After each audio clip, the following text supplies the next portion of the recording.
You ask Tiger to calculate. This deals with finding the midpoint between 2 points.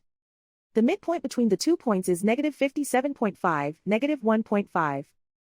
Let's solve it step by step. Plot the 2 points and calculate the midpoint using the formula. The coordinates of point 1 are, x1 equals negative 28, y1 equals 14. The coordinates of point 2 are, x2 equals negative 87, y2 equals negative 17. PM represents the midpoint of the 2 points.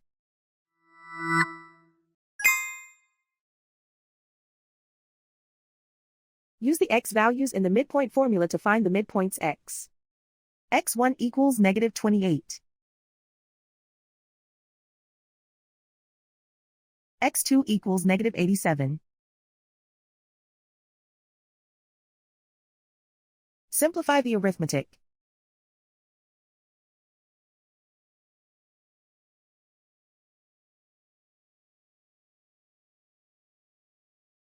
Use the y values in the midpoint formula to find the midpoints y. y1 equals 14.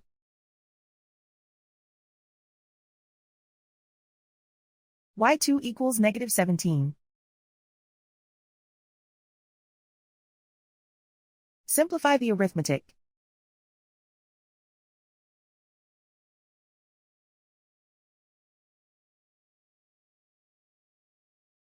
And so, the midpoint is, negative 57.5, negative 1.5.